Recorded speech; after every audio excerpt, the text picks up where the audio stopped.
एवं स्नेह से सज्जनों, आज हमारा ये ज्ञान यज्ञ पूर्ण होने जा रहा है।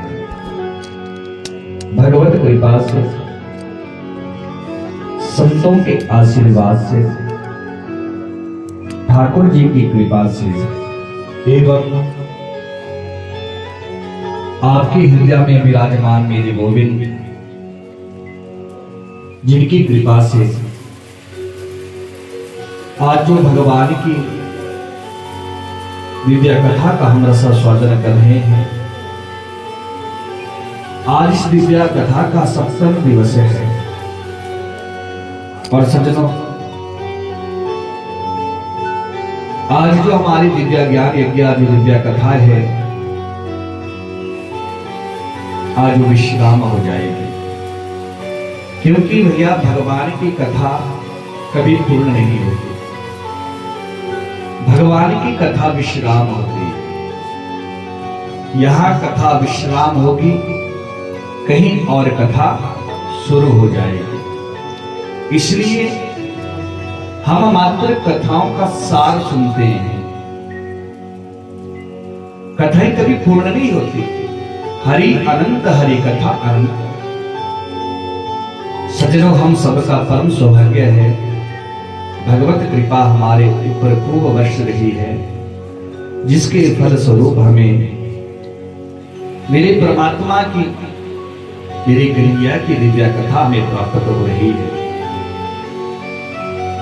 आइए सज्जनों, थोड़ा समय का भी अभाव है, आगे कथा के लिए जाना है और ऊपर से बारिश भी है, तो थोड़ा ही समय आप लोगों का लूंगा। कल हम कथा में श्रवण कर रहे थे, मां भगवती मां रुक्मणी का मंगल विवाह द्वारिकाधीश भगवान जी के साथ हुआ। किसके साथ हुआ भगवान जी का विवाह? रुक्मणी मैया के साथ। सज्जनों, भगवान जी का जब विवाह हो गया, विवाह होने के बाद रुक्मणी मैया ने एक पुत्र को जन्म दिया।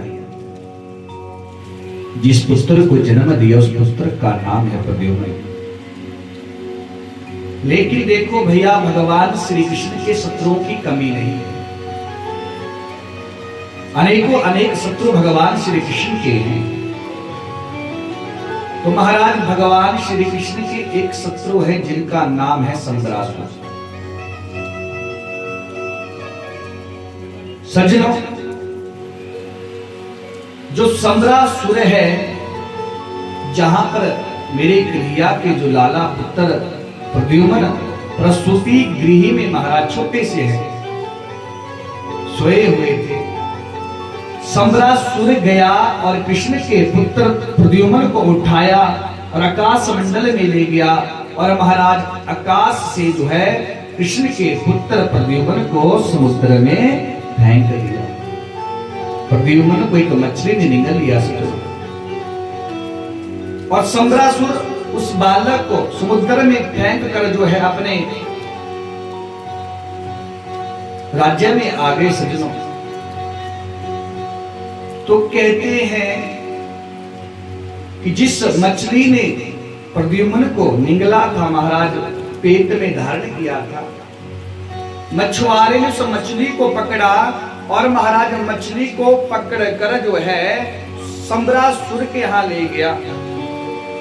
और संबरासुर के यहाँ भोजन बनाने का काम करती थी विद्यावती। जैसे मछली को काटा तो मछली की पेट से एक बालक निकला। संबरासुर ने देखा तो संबरासुर ने विद्यावती से, जो संबरासुर के यहाँ भोजन बनाने का काम करती थी, उससे कहा, बोले तुम ही इस बालक का लालन पालन करो। महाराज विद्यावती उस बालक का लालन पालन करने लगी। लेकिन कहते हैं सज्जनों, एक दिन नारद जी आए और नारद जी ने कहा, बोले देवी सुनो, जिस बालक का तुम लालन पालन कर रही हो ना, बोले बालक कोई और नहीं तुम्हारे पति है। बोले कोई और नहीं, ये जो बालक है ना, ये तुम्हारे पति है और इसका पूर्व जन्म का जो नाम है वो काम है। बोले भगवान शंकर की तपस्या भंग करी तो भगवान शंकर क्रोधित हो गए और अपने तीसरे नेत्र से काम को भस्म कर दिया। और बोले विद्यावती तुम पूर्व जन्म में रती थी, पिछले जन्म में रती थी, तुम रोती रोती भगवान शंकर के पास गई और कहा प्रभु मेरे पति को जीवित कर दो। भगवान ने कहा बोले अभी तो तुम्हारे पति जीवित नहीं हो सकते, लेकिन द्वापर में कृष्ण के पुत्र बनकर आएंगे, प्रद्युम्न इनका नाम होगा। बोले तुम सम्रासुर के यहाँ भोजन बनाने का काम करोगी, वहां पर तुम्हें तुम्हारे पति मिल जाएंगे।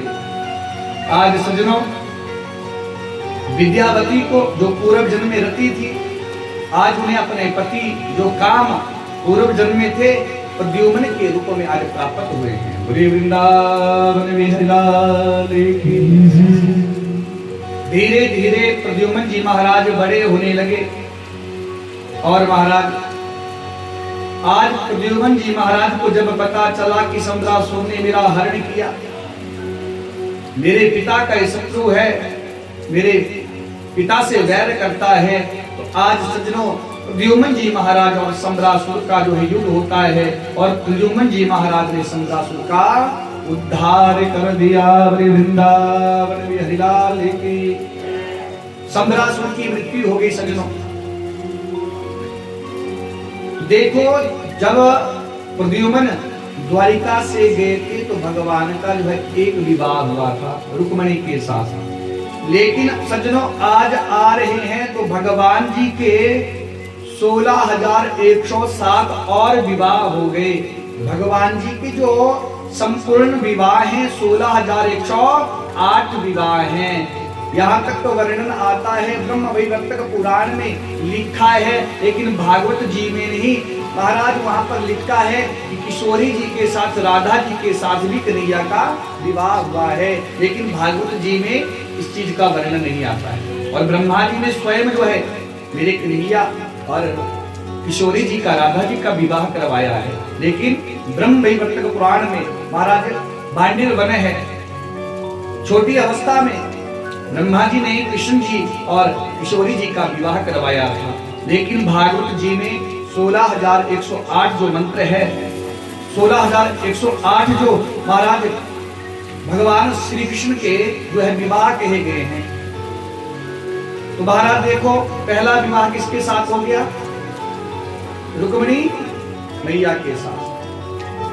जो अन्य विवाह हुए भगवान के उनका मात्र हम स्पर्श करेंगे कि जो मुख्य 8 विवाह हैं किनके साथ भगवान जी के हुए, जो अन्य 16,100 विवाह है वो कैसे हुए।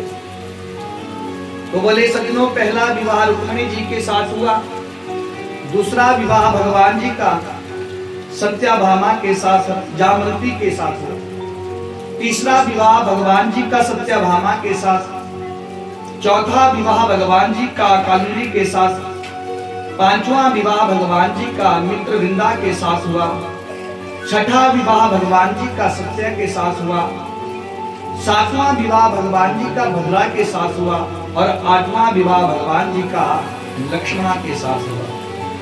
तो भैया भगवान के 8 विवाह हुए, लेकिन 16,100 जो विवाह हैं वो कैसे भगवान जी के हुए हैं? बोले महाराज एक प्रतापी राजा हुए जिनका नाम है भौमासुर। ये जो भौमासुर है महाराज, इसने अपने बल का दुरुपयोग किया। क्या किया? बड़े बड़े राजाओं की जो कन्याएं हैं, बेटियां हैं, उनका हरण कर लिया और कैद में जेल में डाल दिया। बोले जब 20,000 हो जाएंगी ना तब बोले एक साथ मैं इनके साथ विवाह कर लूंगा। तो अभी तक महाराज उसकी कैद में 16,100 जो राजकन्याएं हैं, राजा की बेटियां हैं, वो कैद में है सज्जनों। एक दिन भगवान जी को सूचना मिली कि जो भौमासुर है उसने आदिति मैया के जो है कुंडल और वरुण देवता का जो है छत्र चुराया है। तो भगवान जी को सूचना मिली और मेरे प्रभु जो है सत्याभामा को साथ लेकर भौमासुर के यहाँ आए और आज भगवान श्री कृष्ण और भौमासुर का जो है विचित्र युद्ध होता है और मेरे प्रभु ने भौमासुर का भी उद्धार कर दिया। वृंदावन बिहारी और महाराज जो 16,100 जो राजकुमारियां हैं ना, कन्याएं हैं, उनको कैद से बाहर निकाला। बोले जाओ सब अपने घर जाओ। राजकुमारियां कहने लगी, बोले अब हमें संसार के लोग नहीं मानेंगे। और भगवान ने भी विचार किया, बोले अब इनके पास 2 ही मार्ग हैं। क्यों? बोले किसी परपुरुष की कैद में रही हैं तो संसार के लोग इन्हें नहीं मानेंगे, या तो अपने प्राणों को छोड़ दें, किसी कुएं में जाकर अपने प्राण त्याग दें, या फिर इन्हें मैं अपना लूं। भगवान ने कहा राजकन्याओं से, बोले आपके मन में कोई अन्यथा विचार नहीं है तो मैं आप सभी के साथ जो है विवाह करना चाहता हूँ। महाराज सबने हामी भरी और कहते हैं कि एक ही मुहूर्त में भगवान ने जो है सब रानियों के साथ जो है विवाह किया है। और महाराज भगवान जी के जो संपूर्ण विवाह है 16,108 विवाह भगवान जी के इस प्रकार हुए। तो सज्जनों, भगवान जी के 16,108 जो विवाह हैं उनको हम प्रणाम करें और आइए आगे कथा में प्रवेश करें। तो महाराज आगे कथा आती है कि पौंड्रक नाम के राजा हुए। पौंड्रक नाम के जो राजा है उन्होंने काशी नरेश से पूछा, बोले सारी दुनिया कृष्ण को भगवान मानती है, कृष्ण के पास ऐसा क्या है?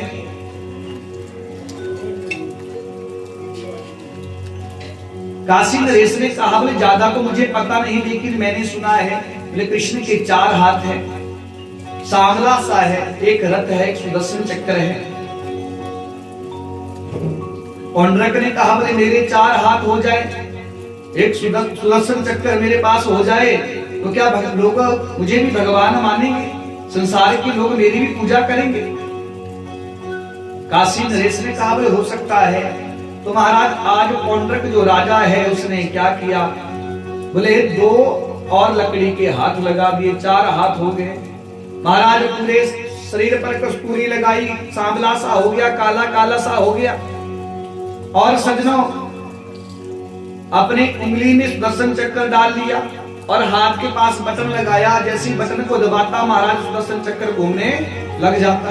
संसार के लोगों से कहा, बोले मैं तुम्हारा भगवान हूं, मेरी पूजा करो। और देखो संसार के लोग भी भैया ऐसे हैं, कोई व्यक्ति आपको ना चमत्कार दिखाते हैं तो भैया हम और आप लोग क्या करते हैं, उस व्यक्ति के पीछे दौड़ जाते हैं। महाराज बड़ा सिद्ध पुरुष है, महाराज उस व्यक्ति के पीछे हम दौड़ जाते हैं। लेकिन भैया देखो ये चमत्कार कुछ समय का हो सकता है, लेकिन पूरे जीवन भर नहीं हो सकता।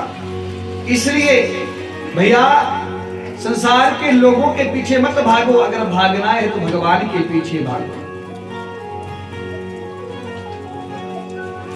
लेकिन हमें कोई चमत्कार दिखा देता है तो हम भगवान को भूल जाते हैं और उस व्यक्ति के चरणों में गिर जाते हैं। भैया हम और आप लोग इंसान हैं, भगवान नहीं। इसलिए इंसान कुछ नहीं कर सकता है और परमात्मा सब कुछ कर सकते हैं। इसलिए सज्जनों संसार के लोगों के पीछे मत भागो, अगर भागना है तो भगवान के पीछे भागो, भगवान के नाम को पकड़ो।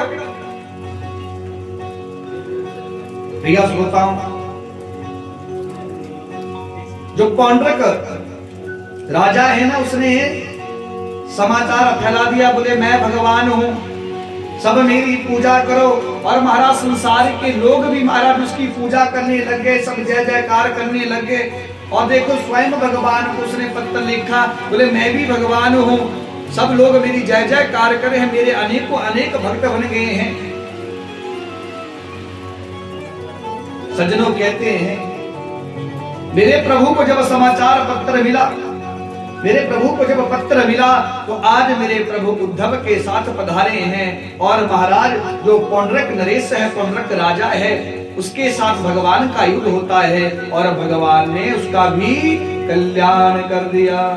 भगवान ने उसको उत्तम गति की प्राप्ति दी भैया। क्यों? बोले चाहे कुछ भी था, लेकिन हर पल हर क्षण बोले मेरा ही ध्यान करता था।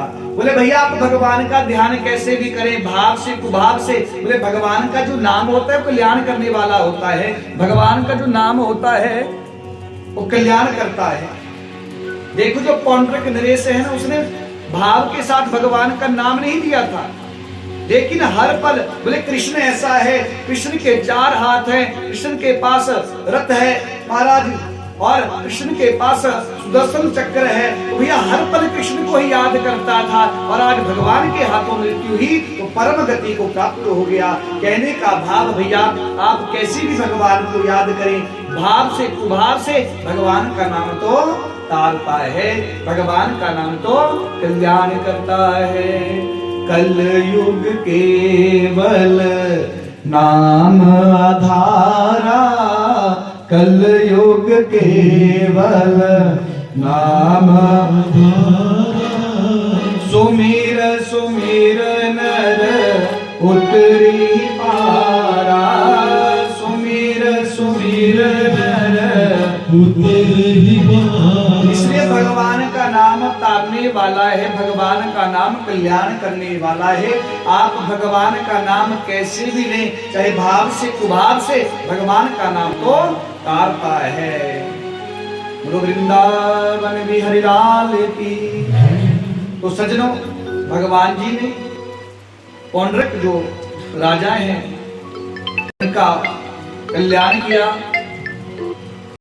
और सज्जनों आइए इस कथा को हम प्रणाम करें और आगे कथा में बढ़े। श्री शुकदेव जी महाराज राजा परीक्षित को दिव्या कथा सुना रहे हैं। मैत्रेय मुनि जी विदुर जी को इस दिव्या कथा को सुना रहे हैं।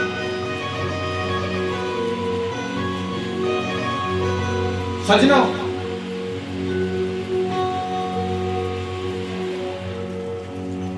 का आगे कथा आती है कि भगवान जी के एक मित्र हुए, सबने कथा सुनी। कौन? श्री दामा सुदामा जी। कृष्णा सयासीत सखा कच्चित् कामनो ब्रह्मवित्तमः विरक्त इंद्रियार्थेषु प्रशांत आत्मा जितेंद्रियः। बोले महाराज भगवान के एक मित्र हुए जिनका नाम है श्री दामा सुदामा जी महाराज। देखो भैया सुदामा जी जो महाराज है ना, उनके जीवन में बड़ा कष्ट है, बड़ी गरीबी है। सुदामा जी के जीवन में गरीबी क्यों आई? क्योंकि भैया जब सुदामा जी गुरुकुल में पढ़ते थे महाराज, तो श्रापित चने खाए थे, जिसके कारण सुदामा जी को गरीबी मिली महाराज। अब ये कथा अगर सुनाऊंगा तो समय ज्यादा लग जाएगा, इसलिए भैया इतना मैंने आपको बता दिया कि सुदामा जी के जीवन में जो गरीबी आई थी ना, श्रापित जो चने थे, क्योंकि एक मैया ने श्राप दिया था। बोले उन्होंने चने की पोटली में बांधे थे, सुबह मैं चनों को ग्रहण करूंगी, लेकिन महाराज कहते हैं कोई चोर आए और महाराज को उन चनों को जो है चुरा कर ले गए, तो क्रोध में आकर श्राप दे दिया मैया ने। बोले जो भी उन चनों को खाएगा वो निर्धन हो जाएगा। तो सुदामा जी जब महाराज कहते हैं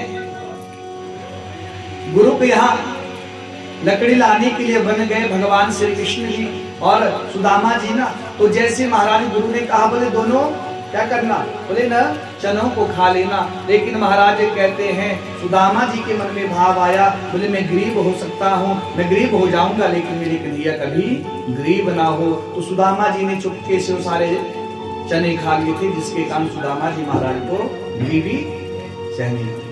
देखो भैया भगवान का भक्त गरीब हो सकता है, भगवान का भक्त निर्धन हो सकता है, लेकिन भगवान का भक्त कभी भी दारिद्री नहीं हो सकता। गरीब और दारिद्र में अंतर है महाराज। भगवान का भक्त गरीब हो सकता है भैया उसके घर में पैसा ना हो सकता है उसके घर में खाने के लिए अन्न ना हो, लेकिन दारिद्र्य नहीं हो सकता, क्योंकि जो भगवान का नाम लेता है भैया उसमें कभी दारिद्र्य हो ही नहीं सकता है। सुदामा जी महाराज सत्संग में जो मिल जाता, कीर्तन में जो मिल जाता, महाराज उसको ग्रहण करते, उसी से घर का पालन करते, और कभी कुछ नहीं मिलता तो सज्जनों कहते हैं पूरा दिन ऐसे निकाल देते। एक दिन सुदामा जी की जो पत्नी है नाम है सुशीला, बड़ा कष्ट हुआ, मन में क्या भाव आया, बोले मेरे जो पति हैं द्वारिकाधीश के मित्र हैं, कृष्ण के बचपन के मित्र हैं, अपने पति के पास गई और कहने लगी, बोले अरे महाराज, अरे पंडित जी, तुम्हें कभी अपने मित्र की याद नहीं आती? सुदामा जी ने सुना सुदामा जी के मित्र सजल हो गए और कहने लगे अपनी पत्नी से, बोले संसार में ऐसा कौन होगा जो कृष्ण को याद ना करता हो? बोले तो कभी, सुशीला कहने लगी, बोले कभी आपके मन में भाव नहीं जागा कि मैं कृष्ण से मिलके आऊं? सुदामा जी कहने लगे, बोले मिलना तो मैं चाहता हूं, लेकिन कैसे जाऊं? बोले घर में कुछ है नहीं, और मित्र के यहां, गुरु के यहां, पुरोहित के यहां या अतिथि बनकर आप जाते हैं भैया, तो कभी भी खाली हाथ नहीं जाना चाहिए, कुछ ना कुछ साथ लेकर जाना चाहिए। बोले घर में कुछ है नहीं, कैसे जाऊं? और तुम कहती हो कि कृष्ण मेरा मित्र है। बोले कृष्ण मेरा मित्र नहीं, मेरा तो लंगोटिया यार है, हम बचपन में एक साथ पढ़े हैं, एक साथ हम खेले हैं, लेकिन आज वो द्वारिका का राजा और मैं अपनी कुटिया का राजा। सुशीला कहने लगी, बोले एक बार तुम्हें जाना चाहिए।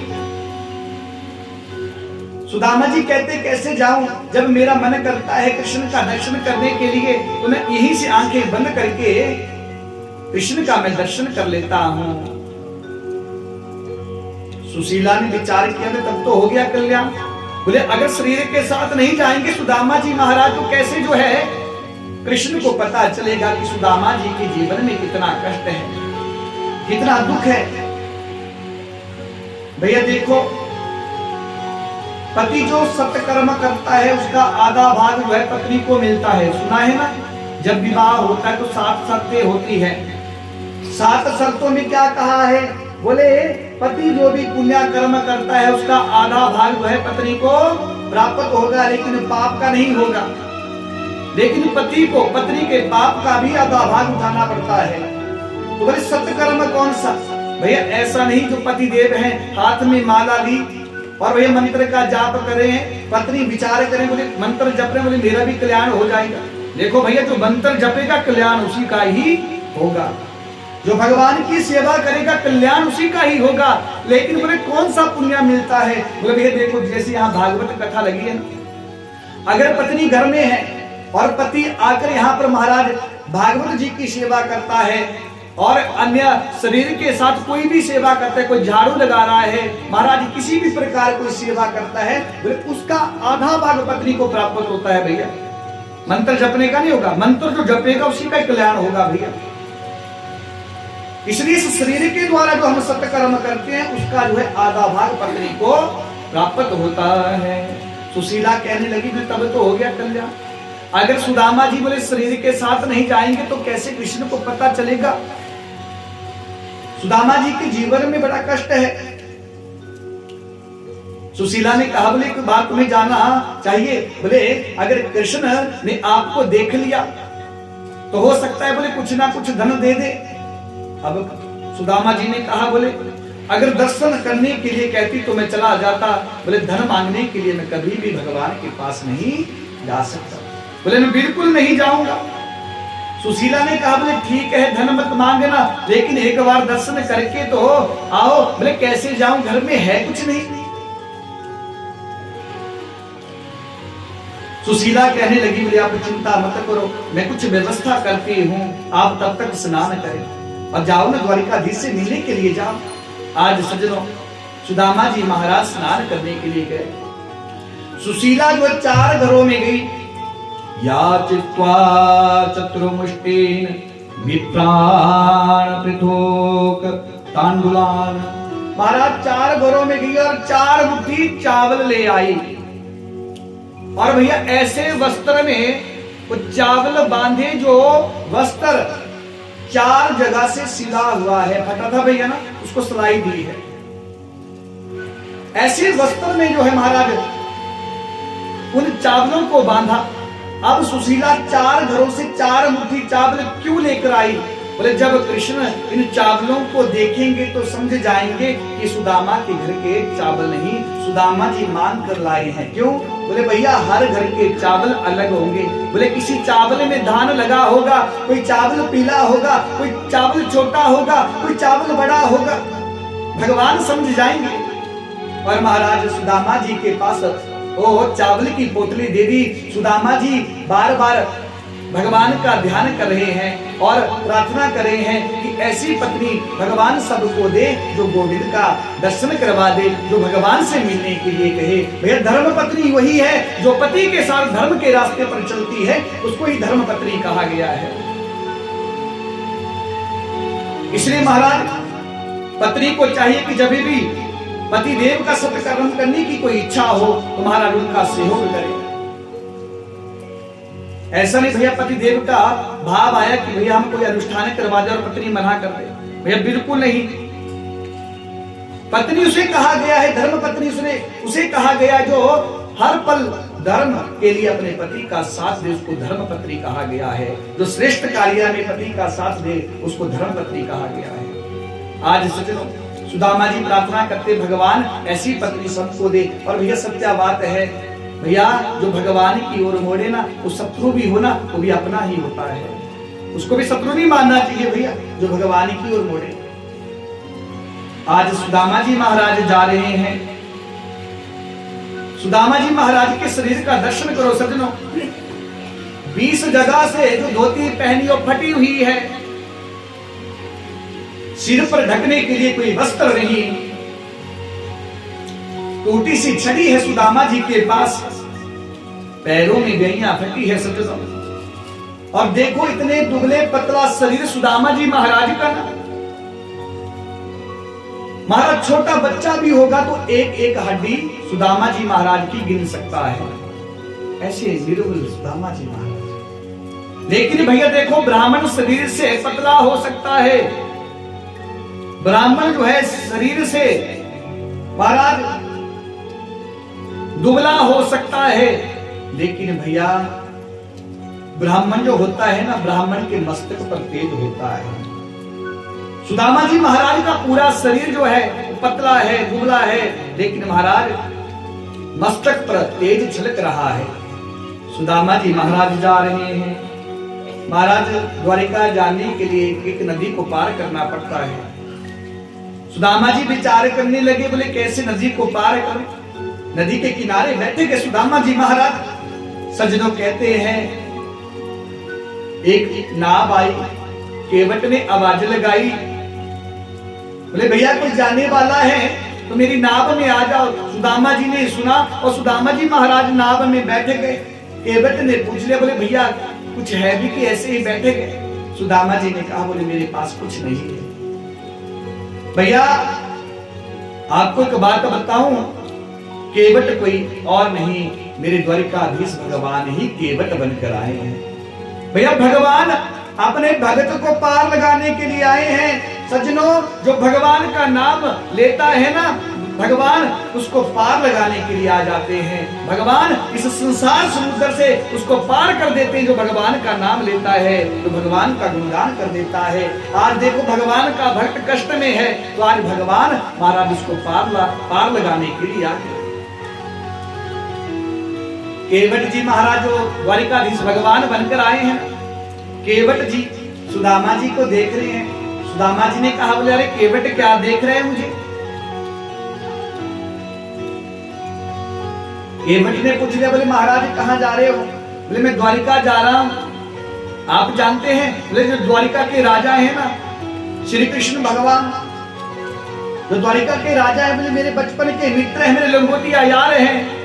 केवट हंसने लगा, बोले तू क्या जाने, तूने जीवन भर नाव ही चलाई, तू क्या जाने मेरे द्वारिकाधीश को, तू क्या जाने मेरे कृष्ण को। मेरा कृष्ण जो है ना वो किसी के शरीर को नहीं देखता, मेरा कृष्ण जो है ना वो किसी के चमड़े को नहीं देखता, काला है कि गोरा है, मेरा कृष्ण तो अपने भगत के मन को देखता है। आज महाराज जैसे सुदामा जी ने कहा, केवट बने कन्हैया, कहने लगे सारी दुनिया बदल गई लेकिन मेरे सुदामा नहीं बदले। आज भगवान जी ने सुदामा जी को नदी के पार लगाया और जैसे महाराज सुदामा जी उतरे, केवट से पूछ लिया, बोले महाराज यहाँ से द्वारिका कितनी दूर है? बोले ज्यादा दूर नहीं, लेकिन तुम्हारे शरीर को देखकर ऐसा लगता है कि आपको शाम हो जाएगी। सुदामा जी थक गए थे महाराज, पांव में कांटे लगे हैं, गैया फटी हुई है। महाराज वही नदी के किनारे बैठ गए और नदी के किनारे बैठकर सुदामा जी ने मिट्टी की डली इकट्ठी करी और महाराज मिट्टी की डली को इकट्ठी करके तकिया बनाया और महाराज वहां पर लेटे गए। जो धोती पहनी थी महाराज कहते हैं उस धोती को मुख पर ढक लिया और सो गए महाराज सुदामा जी वहीं।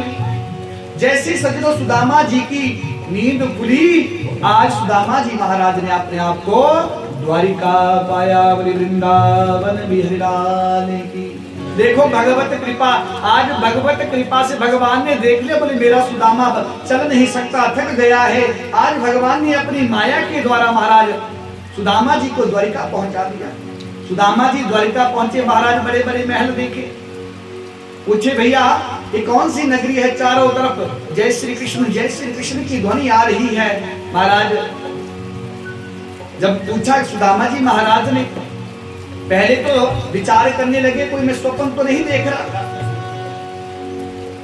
फिर ध्यान आया नहीं मैं सत्या में जो है इन महलों को देख रहा हूं। पूछा, बोले भैया कौन सी नगरी? बोले द्वारिका नगरी है। बोले वही द्वारिका है जिसके राजा कृष्णचंद्र जी महाराज हैं? बोले हाँ महाराज वही द्वारिका है। बोले द्वारिकाधीश महाराज का जो है महल है वो कहाँ है? आज ढूंढते ढूंढते सुदामा जी महाराज कहते हैं सज्जनों महल के पास पहुंच गए। अब देखो भागवत जी में ऐसा नहीं लिखा कि दो द्वारपाल खड़े हैं, भागवत जी की कथा में इसका वर्णन नहीं आता, लेकिन नरोत्तम दास जी महाराज ने इसका बड़ा सुंदर जो है वर्णन किया है।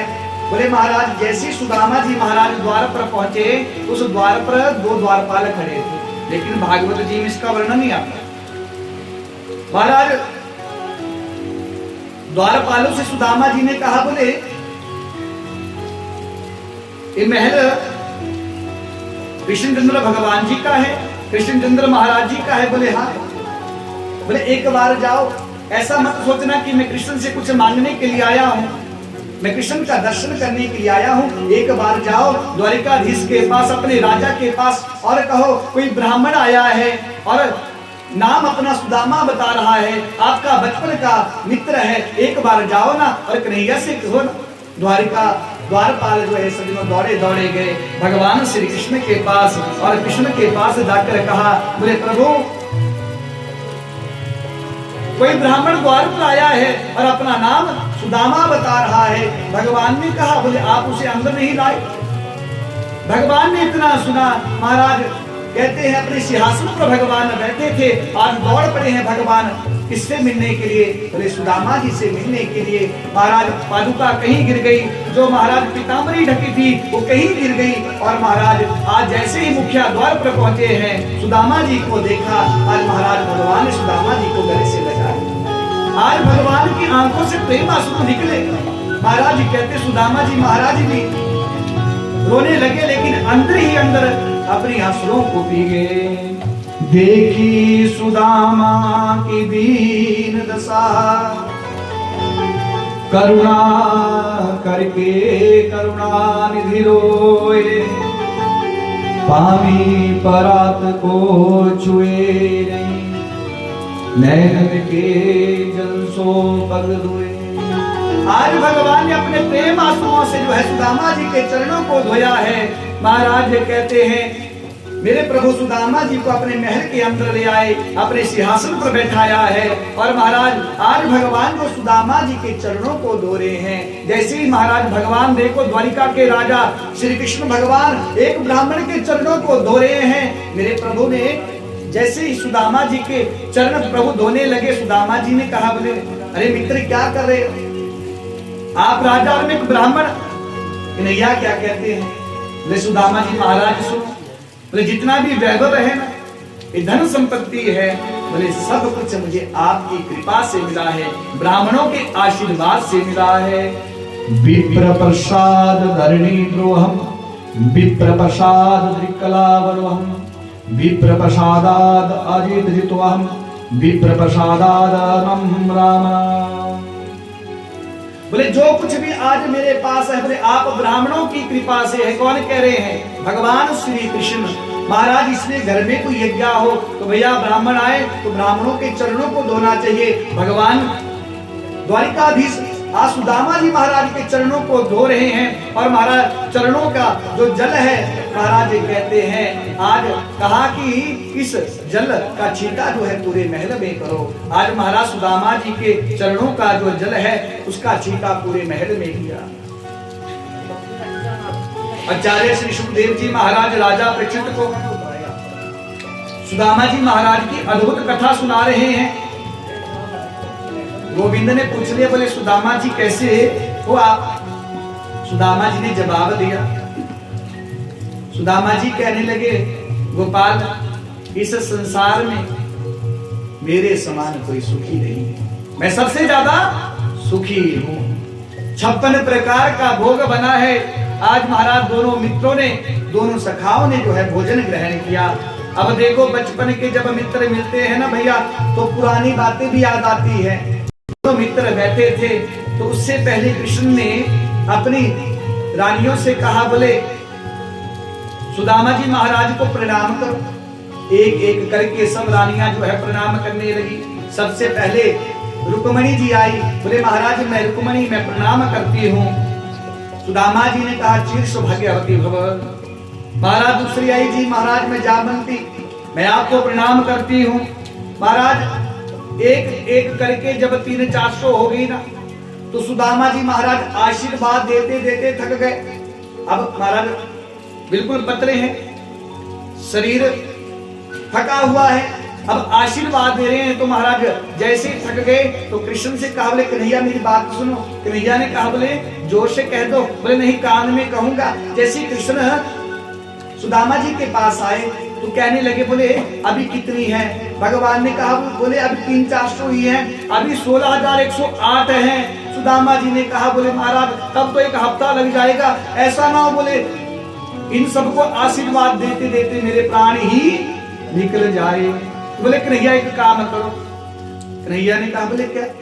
बोले आप ही मुझे प्रणाम कर लो, मैं आपको ही आशीर्वाद दे दूंगा और जितनी भी आपकी रानियां हैं उन सबको आशीर्वाद प्राप्त हो जाएगा। सुदामा जी महाराज को आज कृष्ण ने जो है प्रणाम किया है और सुदामा जी महाराज ने जो है सबको आशीर्वाद दे दिया। वृंदावन विहलाले की। तो महाराज बचपन के मित्र तो कहने लगे कन्हैया सुदामा जी से, बोले भैया आपको याद है जब हम गुरुकुल में पढ़ते थे ना, हम सब सखा कहते थे सुदामा जी विवाह कर लो, विवाह कर लो। आप कहते थे कि मैं विवाह नहीं करूंगा। बोले बताओ आपने विवाह किया? आप जैसी परम सुंदरी ब्राह्मणी आपको मिली? सुदामा जी ने कहा, बोले मेरा मन नहीं था विवाह करने का, लेकिन माता पिता के कहने पर मुझे विवाह करना पड़ा। कन्हैया ने कहा, बोले इसका मतलब आपका विवाह हो गया, तो बताओ भाभी ने क्या भेजा है? अब सुदामा जी से जब कन्हैया ने इतना कहा ना, तो सज्जनों कहते हैं, बोले वृंदावन बिहार की। जब इतना कहा सुदामा जी मन में विचार करने लगे, बोले कृष्ण तो मेरा परम कृपालु है, लेकिन बोले कृष्ण की जो पत्नियां है ना, ये बड़े बड़े राजघरानों से आई हैं। जब चावलों को देखेगी तो कहेंगी कैसा मित्र चावल लेकर आ गया। बोले जब सब अपने अपने कक्ष में चली जाएंगी ना, तब जो है मैं कृष्ण को जो है चावल दूंगा। सज्जनों कहते हैं कि जैसे ही इतना विचार कर रहे थे। सुदामा जी अब बात बदल रहे। देखो सुदामा जी झूठ भी नहीं बोल पाते, ऐसे सत्यवादी है सुदामा जी महाराज। तो बात बदल रहे हैं, बोले मित्र छोड़ो, आपको याद है ना, बोले बचपन में हम कैसे खेलते थे। कन्हैया ने कहा बोले बात मत बदलो, बताओ भाभी ने क्या भेजा है। अब सुदामा जी महाराज को संकोच हो तो महाराज कहते हैं, भगवान ने कहा बोले भैया आपकी जो दहनी बगल है थोड़ी ऊपर उठी हुई है।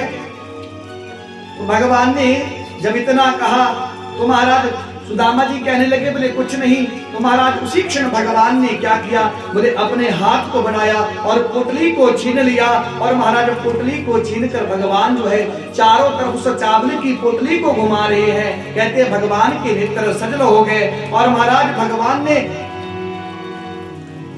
कहते हैं ज्यादा समय ना लगाकर क्या किया, उसी क्षण जो है पोटली को खोला और महाराज एक मुट्ठी ली और महाराज अपने मुख में धर ली और कहा जो पृथ्वी पर स्वर्ग में जो सुख मिलता है वो सब सुख जो है किसको मिल जाए, बोले सुदामा जी महाराज को मिल जाए।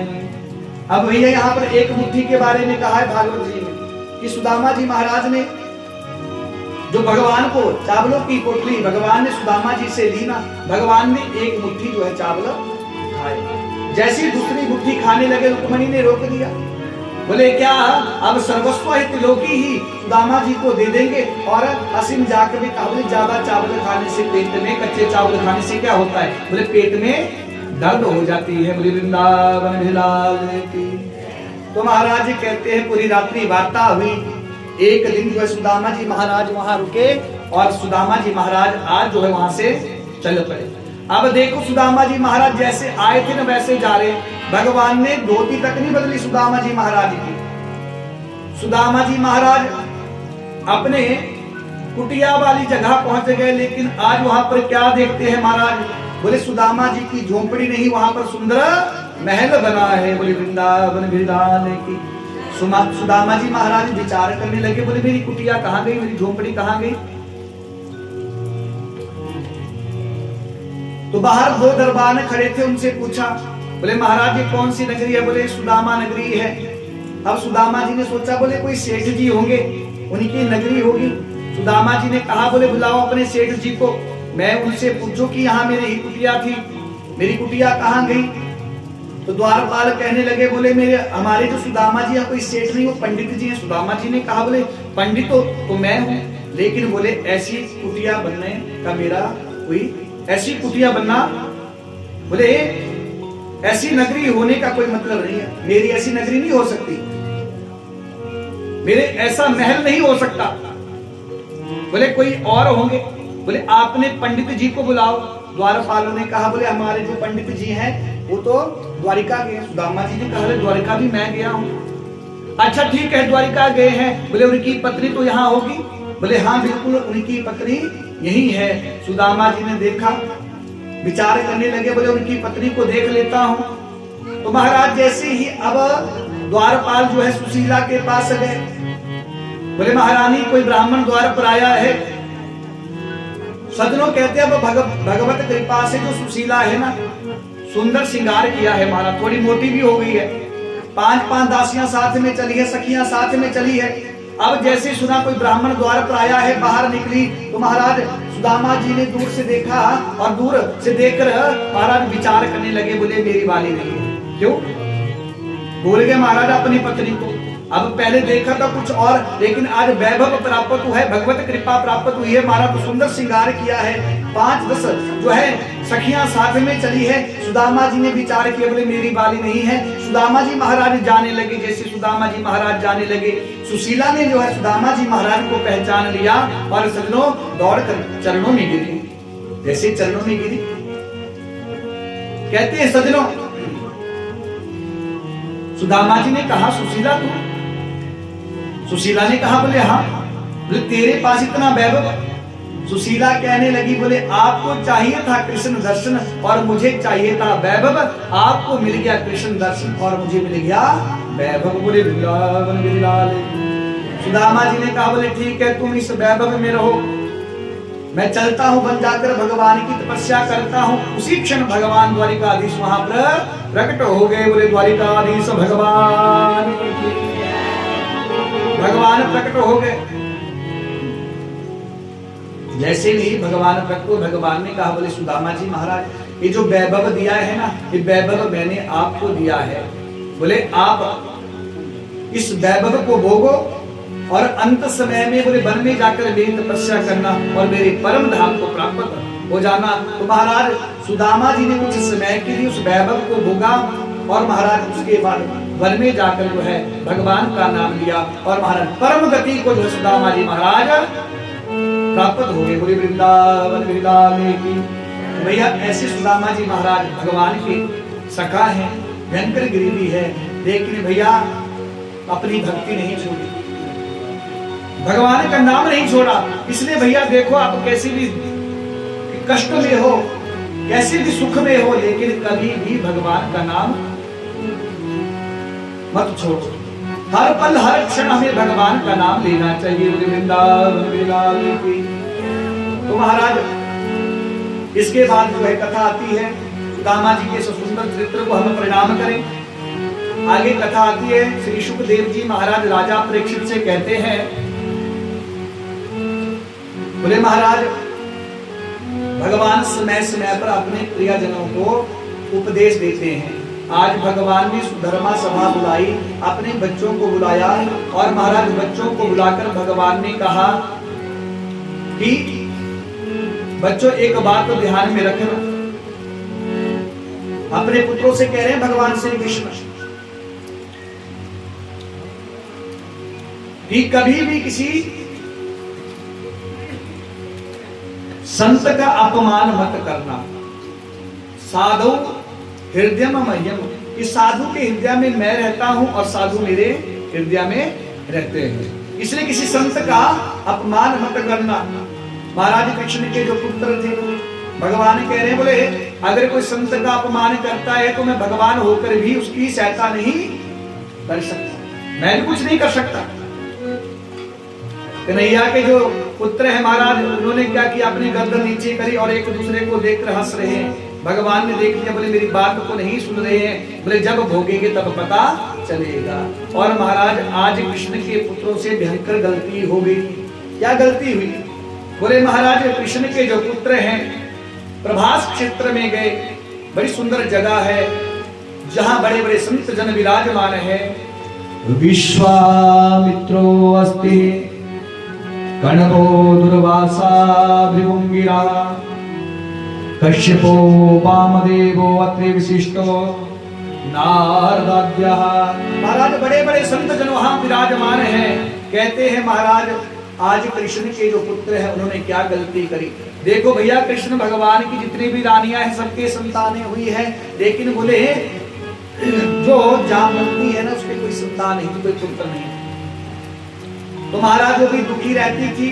तो भगवान श्री कृष्ण ने भगवान शंकर की तपस्या करी, उपासना करी, भगवान शंकर का नाम लिया तो भगवान शंकर प्रकट हो गए। भगवान शंकर ने कहा, बोले क्या चाहिए तुम्हें? बोले कन्हैया बताओ आपको क्या चाहिए? बोले मेरी सब रानियों के पुत्र हैं लेकिन जामवंती के पुत्र नहीं है। मैं चाहता हूँ प्रभु कि मेरी जो रानी जो जामवंती है उसके भी संतान हो जाए। भगवान शंकर कहने लगे, बोले अभी अभी मैं और पार्वती आपस में लड़ रहे थे। पार्वती कह रही थी, बोले मैं कृष्ण के यहाँ पुत्री बनकर जाऊंगी। मैं कह रहा था कि मैं पुत्र बनकर जाऊंगा, लेकिन बोले अब हम दोनों संयुक्त रूप में ही आपके यहाँ पुत्र बनकर आएंगे। शिव और पार्वती का जो रूप है उसको सांब कहा गया है। बोले शंकर भगवान की। आधा पुरुष आधा स्त्री। महाराज कृष्ण के यहाँ सांब का जो है जन्म हो गया। अब देखो कृष्ण के पुत्रों ने क्या किया, जो सांब है ना, संतों की परीक्षा लेनी चाहिए। तो महाराज कृष्ण के पुत्रों ने उस सांब को क्या किया महाराज, बोले स्त्री के वस्त्र पहनाए और महाराज स्त्री के वस्त्र पहनाकर सुंदर श्रृंगार किया। और सुंदर श्रृंगार करने के बाद कहते हैं सज्जनों कपड़े लिए और महाराज कपड़ों को इकट्ठा करके कपड़ों की पोटली बनाकर क्या किया, बोले उस सांब पे जो सांब है उसके गर्भ में कपड़े रख दिए, डाल दिए। वृंदावन बिलाले की। जैसे महाराज वो कपड़े जो है वो वस्त्र की पोटली रखी, महाराज उसके कहते हैं गर्भ में जो है उसके पेट से वो कपड़े की पोटली जो है बांध दी। सज्जनों कहते हैं सुंदर श्रृंगार किया है। जैसे संतों के पास पहुंचे ना भैया, कृष्ण के पुत्र संतों के पास जाकर कहने लगे, बोले महाराज आप त्रिकालदर्शी हैं, आप बताओ ना। बोले हमारी बहू है, बोले इसके बेटा होगा कि बेटी होगी, आप बताओ, आप संत हैं, आप त्रिकालदर्शी हैं। महाराज जैसे ही संतों ने ध्यान लगाया तो क्रोध में आ गए। बोले कृष्ण के पुत्रों, तुम जो है मजाक समझते हो, संतों का उपहास उड़ाया है। बोले हमारा मजाक उड़ाने के लिए आपने गृहिणी बुरा कार्य किया, इसलिए क्रोध में आकर महाराज आज क्या करते हैं संत। बोले संतों ने श्राप दे दिया। बोले जो आपने इस सांप के पेट में जो कपड़ों की पोटली बांधी है, बोले इससे एक लोहे का मुसल पैदा होगा और सब लोहे के मुसल से जो जितने भी यदुवंशी है सबका जो है नाश हो जाएगा। बोले वृंदावन की जनयति सयति ओम मंदा मुस्लिम कुलनाशनम। बोले तुम्हारे पूरे कुल का जो है संतों ने श्राप दे दिया। जितने भी यदुवंशी है, बोले इसके गर्भ से, सांप के गर्भ से लोहे का जो है टुकड़ा निकलेगा और महाराज उस लोहे के टुकड़े से जो है कहते हैं जितने भी यदुवंशी सबका जो है नाश हो जाएगा। अब कृष्ण के पुत्र डर गए, महाराज रोने लगे। तो द्युम्न ने कहा, बोले मैंने पहले भी आपको समझाया था। महाराज जैसे ही रोने लगे ना, सज्जनों कहते हैं यदुवंशियों ने कहा, बोले संत लोग ऐसा ही कहा करते हैं, कोई बात नहीं। अब जैसे महाराज कपड़ों उस कपड़ों की पोटली को खोला, महाराज लोहे का मुसल निकल गया। समुद्र के किनारे गए, महाराज उस लोहे के मुसल को घिसा, उसका चूर्ण बना दिया महाराज, और छोटा सा टुकड़ा जो बचा उसको समुद्र में फेंक दिया। तो बोले महाराज उस लोहे का जो टुकड़ा उसको घिसा ना और चूर्ण जो बनाना, कहते हैं सज्जनों उस चूर्ण से एक घास पैदा हुई, एरका नाम की घास पैदा हुई। वृंदावन की। तो महाराज आज कृष्ण के पुत्रों से बड़ी गलती हो गई। देखो भैया, भगवान जिसको जब दुख देते हैं तो उसकी बुद्धि छीन लेते हैं, उसकी बुद्धि काम नहीं करती। जाको प्रभुधार दुख देहि ताकि मति पहले हर लेहि। भगवान जिसको दुख देते हैं उसकी मति पहली भगवान हर लेते हैं। आज सज्जनों कहते हैं जो कृष्ण के जो यदुवंशी हैं, जो पुत्र हैं, महाराज उन्होंने मधु कहते हैं आज मदिरा का पान किया और बुद्धि भ्रष्ट हो गई। महाराज आपस में लड़ने लगे, धनुष उठाए, तलवारें उठाई और महाराज एक दूसरे के ऊपर प्रहार करने लगे। अनेकों अनेक यदुवंशी मारे गए। महाराज जब शस्त्र खत्म हो गए, लड़ते लड़ते समुद्र के किनारे पहुंच गए। बोले भैया जहाँ एरका नाम की घास जो लोहे का टुकड़ा था ना, उसका चूर्ण निकला था ना भैया, उस चूर्ण से एरका नाम की जो घास निकली थी ना भैया, कहते हैं क्या किया। बोले अब उस घास को जो है खाने लगे और भैया बड़ी नुकीली घास थी भैया, एक दूसरे के ऊपर प्रहार करने लगे। कहते हैं 99 लाख से ज्यादा यदुवंशी उस समय मारे गए। बोले वृंदावन के 99 लाख से भी ज्यादा यदुवंशी उस समय मारे गए सज्जनों। उसके बाद सज्जनों कहते हैं बलराम जी ने देखा, बोले अब मुझे लीला को ही समाप्त करना होगा। और बलराम जी ने कृष्ण को प्रणाम किया। बोले भैया इस जन्म में मैं आपका बड़ा भाई बनकर आया। और उसी क्षण जो है बलराम जी शेषनाग का रूप धारण करके जो है कृष्ण कहते हैं समुद्र में चले गए। बोले वृंदावन की। बलराम जी महाराज चले गए। कहते हैं जो लोहे का मुसल है ना, समुद्र में फेंका था, उस लोहे के मुसल को जो है सज्जनों कहते हैं मछली ने निगल लिया। उस मछली को एक मछुआरे ने पकड़ा, महाराज को बेलिए ने पकड़ा। और कहते हैं सज्जनों जो बेलिया है ना, उस बेलिए ने क्या किया, मछली को काटा, लोहे का टुकड़ा निकला ना तो अपने बाण के ऊपर लगा दिया। और आज वो बेलिया जो है शिकार खेलने के लिए प्रभास क्षेत्र में गया। मेरे कन्हैया जो है कहते हैं पीपल के नीचे महाराज अर्धशयन अवस्था में बैठे हैं, एक पांव के ऊपर दूसरा पांव रखा है और महाराज लेटे हैं, मुरली का निनाद कर रहे हैं। और सज्जनों कहते हैं जैसे ही उस बेलिए ने महाराज दूर से देखा तो कृष्ण भगवान जी के पांव का जो तलवा था और चमक रहा था, सोचा कोई हिरण होगा। और महाराज जैसे बाण लगाया ना, महाराज कहते हैं वो बाण को भगवान के तलवे में लग गया। महाराज वो बेलिया आया दौड़ा दौड़ा, प्रभु को देखा। बोले प्रभु मुझे क्षमा कर दो, मैंने बड़ी गलती कर दी। बड़ा पाप खुद से हो गया। भगवान ने कहा बोले तुम चिंता मत करो, बोले जो कुछ भी होता है वो सब कुछ बोले वृंदावन लाल की, मेरी इच्छा के बगैर कुछ नहीं होता है, जो कुछ भी होता है वो सब मेरी इच्छा के अनुसार ही होता है। महाराज भगवान कहते हैं बोले तुम्हारा पूर्व जन्म का कर्ज चुकाना था, बोले आज वो कर्ज जो है पूरा हो गया। बोले वृंदावन लाल की। महाराज संत लोग कहते हैं जो बेलिया है ना वो कोई और नहीं, बोले सुग्रीव के जो भाई बाली हैं, भगवान राम ने उन्हें धोखे से मारा था। आज महाराज वही बाली जो है कहते हैं सजनों बेलिया बनकर आए हैं और भगवान को बाण लगाया है। भैया देखो देखा जो का होता है कर्म का, देखो भैया हम किसी को कष्ट देते हैं तो भैया हमें भी कष्ट मिलेगा। सब कर्मों का देखा जो का होता है। कर्म हमारा लिखे विधाता, वो मिटाने वाला कोई नहीं। महाराज देखो कर्मों का लेखा जोखा, जैसा हम कर्म करेंगे, जैसा हम बीज बोएंगे भैया वैसी फसल हमें काटनी पड़ेगी, इसलिए हमें अपने कर्मों को भोगना पड़ेगा। आइए 2 मिनट के लिए क्योंकि समय हो रहा है।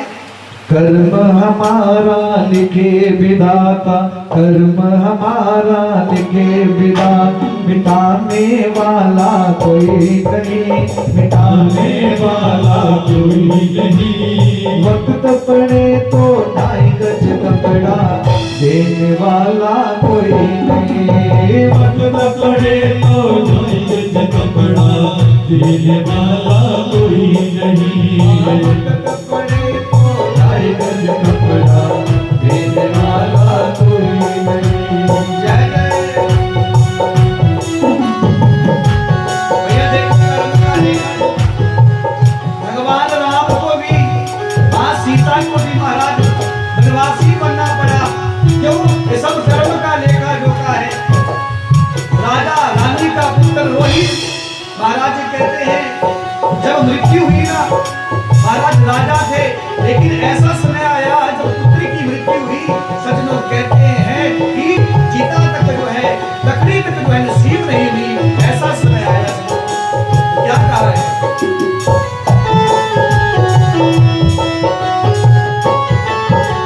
राम लखन जब चले थे वन को, राम लखन जब चले थे वन को, राम लखन जब चले थे वन को, राम लखन जब चले थे वन को। सीता ने हट ठानी थी, सीता ने हट ठानी थी, सीता ने हट ठानी थी, सीता ने हट ठानी थी। हर कर ले गया रावण उसको बचाने वाला कोई नहीं, हर कर ले गया रावण उसको बचाने वाला कोई नहीं। कर्म हमारा लिखे विधाता, कर्म हमारा लिखे विधाता, मिटाने वाला कोई नहीं, मिटाने वाला कोई नहीं। वक्त पड़े तो 2.5 गज कपड़ा देने वाला कोई नहीं, वक्त पड़े तो 2.5 गज कपड़ा देने वाला कोई नहीं। कर्म के आगे बिक गए रोहित, कर्म के आगे बिक गए रोहित, कर्म के आगे बिक गए रोहित, कर्म के आगे बिक गए रोहित, कर्म के आगे बिक गए रोहित।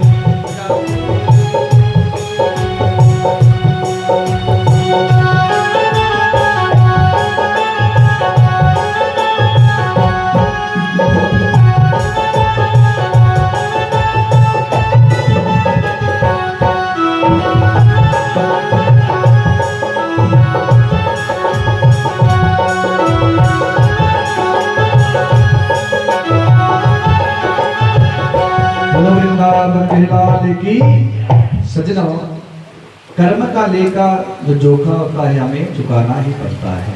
तो सजनों आज भगवान कहते हैं उस भेलिए से, बोले तुम्हारे पूर्व जन्म का कर्ज था आज वो पूरा हो गया। इतने में दारूक वहां से आए, दारूक ने प्रभु को देखा, प्रभु ने कहा बोले जल्दी यहाँ से जाओ, मेरे धाम जाते ही आज से 7वें दिन बोले जो द्वारिका है समुद्र में विलीन हो जाएगी। बोले द्वारिका में जितने भी जो लोग बचे हैं, कुछ यदुवंशी बचे हैं, बोले उनको मथुरा ले जाओ। दारुक ने कहा बोले प्रभु आपको छोड़कर कैसे जाओ। भगवान ने कहा बोले जाओ मेरा आदेश है। सजनों उसी क्षण जो है दारुक वहां से गए और सजनों देखते देखते मेरे कृष्ण भगवान जो है अंतर्ध्यान हो गए वृंदावन बिहारी लाल की। भगवान अंतर्ध्यान हो गए सजनों। जैसे भगवान अंतर्ध्यान हुए, व्यास जी कहते हैं कि कृष्ण का जो है जन्म नहीं होता, ना ही कृष्ण की मृत्यु होती है। भगवान तो अवतार लेते हैं और अवतार लेकर अपनी लीला को संपन्न करके भगवान अपने धाम चले जाते हैं। बोले भगवान कहाँ गए? बोले भैया भगवान कहीं नहीं गए, भगवान आज भी हमारे समक्ष है, हमारे साथ हैं। बोले हर पल बोले भगवान कहाँ है? बोले भैया देखो भगवान जब अंतर ध्यान हुए तो अपने तेज के रूप में, एक रूप में श्रीधाम वृंदावन में भगवान द्वारिकाधीश ठाकुर जी के रूप में, बिहारी जी के रूप में विराजमान है और दूसरे रूप में भागवत जी में भगवान विराजमान है। बोले वृंदावन लाल की।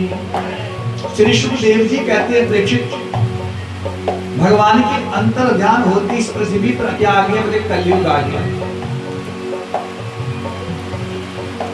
श्री सुखदेव जी कहने लगे बोले प्रेक्षित कलयुग में बड़े अवगुण हैं, लेकिन बोले गुण भी है। बोले कलयुग में क्या गुण है? बोले कलयुग में आप चलते फिरते उठते अगर भगवान का नाम लेंगे तो आपका कल्याण हो जाएगा। इसलिए महाराज आप कलयुग में चलते फिरते उठते कैसे भी आपको बन जाने की जरूरत नहीं भैया, आपको वैराग्य धारण करने की जरूरत नहीं, घर बार छोड़ने की जरूरत नहीं। अगर आप चलते फिरते उठते भी भगवान का नाम लेंगे तो आपका कल्याण हो जाएगा। वृंदावन लाल की। श्री सुखदेव जी महाराज कथा सुना रहे थे और कहा प्रेक्षित याद करो मैंने आपको कथा सुनाई, आज 7 दिन पहले याद करो आपने किसी संत का अपमान किया था और संत के जो पुत्र श्रृंगी ऋषि हैं संत कुमार ने आपको श्राप दिया था कि 7वें दिन तक्षक के काटने से आपकी मृत्यु हो जाएगी। बोले प्रेक्षित आज 7वां दिन आ गया। बोले आज मुझे मरना है। इतना कहकर महाराज श्री सुखदेव जी महाराज वहां से चले गए। प्रेक्षित जी महाराज अपने महल आए। प्रेक्षित के जो पुत्र जनमेजय जी हैं उन्होंने खूब व्यवस्था करी है। अब थोड़ा मैं देवी भागवत जी के अनुसार आपको कथा सुनाऊंगा। महाराज कहते हैं प्रेक्षित के जो पुत्र जनमेजय जी है ना, उन्होंने 7 मंजिला जो है कांच का महल बनाया है और महाराज सबसे ऊपर कहते हैं प्रेक्षित जी को विराजमान किया है और अनेकों अनेक ब्राह्मण, हजारों लाखों ब्राह्मण महाराज मंत्रों का उच्चारण कर रहे हैं। महाराज अनेकों अनेक जो है सैनिक पहरा दे रहे हैं। भैया एक मक्खी भी अंदर नहीं जा सकती ऐसी व्यवस्था करी है। देखते तक्षक कैसे आएगा। और महाराज बड़े बड़े वैद्यों को बुलाया गया है और कहा है कि जो कोई भी सांप के काटने से मेरे पिता को बचाएगा उसको मैं इतना धन दूंगा कि जीवन भर उसको कमाने की जरूरत नहीं पड़ेगी। महाराज आज कहते हैं 7वां दिन आ गया, शाम का समय है और सजनों बोले तक्षक महाराज श्राप की प्रेरणा से आज प्रेक्षित जी को काटने के लिए आ रहे हैं, डसने के लिए आ रहे हैं।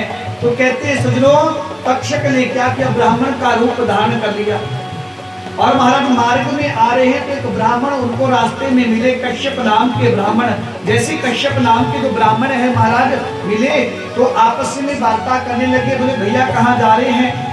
कश्यप नाम के ब्राह्मण ने कहा बोले मैं राजा परीक्षित के यहाँ जा रहा हूँ। बोले क्यों? बोले राजा परीक्षित को आज तक्षक, बोलो वृंदावन लाल की।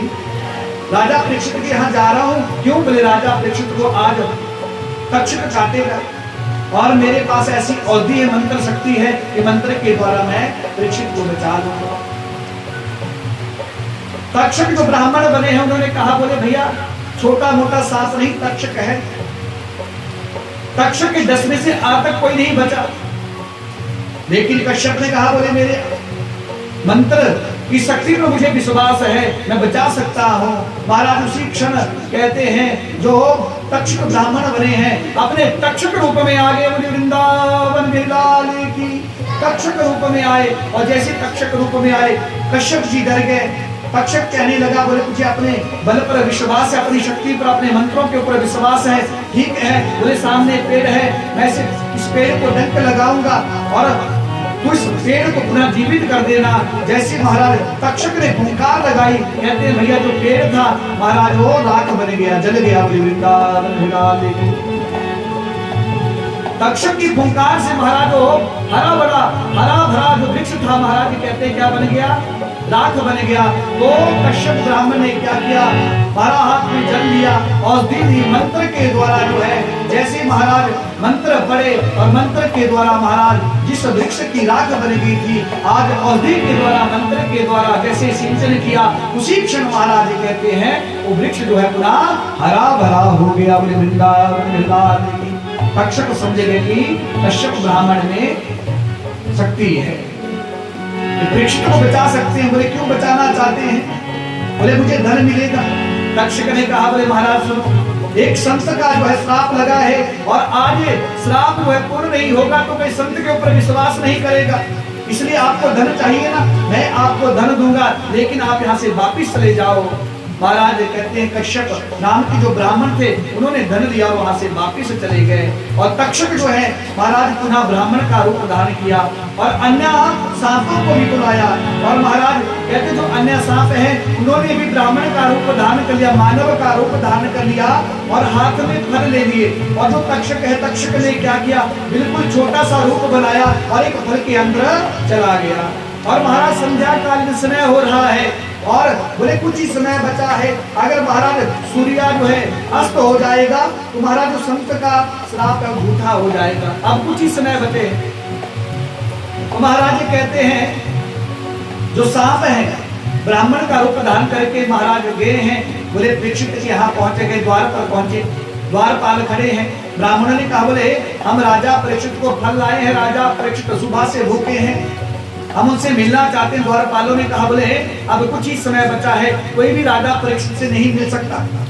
तो बोले महाराज हम नहीं मिल सकते तो लो फल राजा परीक्षित को खिला दो। सैनिकों ने महाराज फल लिए और महाराज राजा परीक्षित के पास फल पहुंच गए। जैसे महाराज फल जो है राजा परीक्षित के पास पहुंचे, महाराज कहते हैं परीक्षित ने फल को उठाया, जैसे काटने लगे, महाराज कहते हैं जिस फल को उठाया उसी में जो है तक्षक गया था। महाराज आज जैसे फल को काटने लगे उसी क्षण जो है तक्षक ने विकराल रूप धारण किया और महाराज कहते फुंकार लगाई और जो परीक्षित जी महाराज है उनका शरीर राख बन गया। उनका शरीर राख बन गया। सज्जनों कहते हैं देखो भागवत जी की कथा तो कहती है कि परीक्षित जी पहले भगवान के धाम को चले गए थे। क्यों? बोले उन्होंने भगवान की कथा सुनी थी और जो भगवान की कथा सुनता है भैया बोले भगवान का प्यारा हो जाता है, भगवान का हो जाता है। भैया भगवान का जो भक्त होता है ना भैया उसको मरने का कोई डर नहीं रहता। क्यों? बोले जब भी मरेगा भैया उसको विश्वास है कि मैं मरूंगा तो भगवान के धाम जाऊंगा। इसलिए जो भगवान की कथा करवाते हैं, जो भगवान का गुणगान करते हैं, जो भगवान का नाम लेते हैं, जो भगवान की सेवा करते हैं, भैया याद रखना जिसने एक बार भी भगवान की कथा करवाई है, जिसने भगवान का गुणगान किया है, जब मरेगा तो सीधा भगवान के धाम को जाएगा। बोले वृंदावन लाल की। तो महाराज ने कहते हैं परीक्षित जी की मृत्यु हो गई और सज्जनों परीक्षित के जो पुत्र है महाराज उनको जो है जन्मेजय जी को क्रोध आया और महाराज क्या किया, बोले सर्प यज्ञ किया। महाराज बड़े बड़े सर्पों का आवाहन करने लगे। महाराज ऐसे सर्पों का आवाहन करने लगे, ब्राह्मणों को बैठाया। महाराज जो मंत्र बोलते ना, जिस जाति के सर्प का मंत्र बोलते महाराज वो सर्प जो है अग्निकुंड में जो है गिर जाता। महाराज कहते हैं अब जन्मेजय जी को याद आई, बोले मेरा शत्रु कौन है? बोले कौन है? तक्षक। बोले कहने लगे ब्राह्मणों से तक्षक का आह्वान करो। महाराज जो तक्षक है वो इंद्र के सिंहासन से लिपटा है और महाराज कहने लगा इंद्र देवता मुझे बचाओ क्योंकि तक्षक इंद्र का मित्र है। तो महाराज जैसे ही मंत्रों का आह्वान हुआ तो कहते हैं अब इंद्र का सिंहासन डोलने लगा। कहते हैं इंद्र भी जो है तक्षक संग जो है सिंहासन सहित जो है महाराज कहते हैं आज उस अग्निकुंड की ओर बढ़ रहे हैं। इतने में महाराज इंद्र ने ध्यान किया अस्तिक मुनि का, बोले महाराज हमारी रक्षा करो। अस्तिक मुनि आए, अस्तिक मुनि ने जनमेजय जी को समझाया। और महाराज देवी भागवत कहती है कि अगर भैया आपको सर्प दिख जाए या आपके घर में सर्प चला जाए तो 3 बार आस्तिक आस्तिक आस्तिक कहो। बोले भैया आस्तिक मुनि ने सर्पों की रक्षा करी है, इसलिए कहते हैं सर्पों के पास जाकर आप आस्तिक आस्तिक कहते हैं तो भैया सर्प वहां से चला जाता है। बोले वृंदावन विलास की, किसी को कोई नुकसान नहीं पहुंचाता है। आस्तिक मुनि ने महाराज सर्पों की रक्षा करी है। तो महाराज इस प्रकार जो है आस्तिक मुनि ने जनमेजय जी को समझाया। बोले सर्प यज्ञ किसी को मारकर क्या मिलेगा। तो महाराज सर्प यज्ञ को रोका। और सज्जनों आइए अब जिनका नाम लेने से, जिनका संकीर्तन करने से सब पापों का शमन होता है, आइए उन परम पिता परमात्मा जो द्वारिकाधीश भगवान श्री कृष्ण है, हम उनको प्रणाम करें। बोले द्वारिकाधीश भगवान की, वृंदावन विहलाने की। तो आइए सज्जनों भागवत जी के अंतिम श्लोक की ओर चले। सभी ने मिलकर इस श्लोक को गाना है क्योंकि भागवत जी का अंतिम श्लोक है। और इसी के साथ हम कथा को भी विश्राम करेंगे क्योंकि समय ज्यादा हो गया है। नाम संकीर्तनम यस्य, नाम संकीर्तनम यस्य, सर्व पाप प्रणाशनम, परिणामो दुख समनस्तम, दुख समनस्तम, नमामि हरि परम, नमामि हरि परम, नमामि हरि परम, नमामि हरि परम, नमामि हरि परम। नमामि हरि। बोलो वृंदावन बिहारी लाल की, बोलो भागवत भगवान की, बोलो राधा रानी सरकार की जय जय श्री राम, जय जय श्री राम, जय जय श्री राम। सज्जनों इसी के साथ ये भागवत जी की दिव्य कथा विश्राम होती है। हाँ सभी जल्दी से जल्दी यज्ञ के पास पहुंचे, पूर्णाहुति होगी उसके बाद हम आरती करेंगे। तो सभी यजमान जिन्होंने आहुतियां दी है ना भैया सभी यज्ञ के पास जाए और पूर्णाहुति करें, उसके बाद फिर हम आरती करेंगे। बोले वृंदावन बिहारी लाल की, बोलो भागवत भगवान की।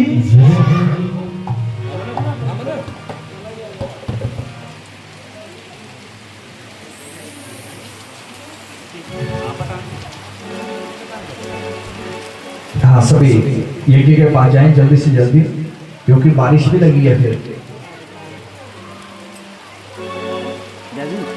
ਇੱਥੇ ਦੂੰਗਾ ਜੀ ਐਂਡ ਦੇਖੋ ਮੈਂ ਦੱਸਾਂ ਕਰੂ ਕੋਨੇ ਤੇ ਲਿਖਿਆ ਐਂਡ ਇਹ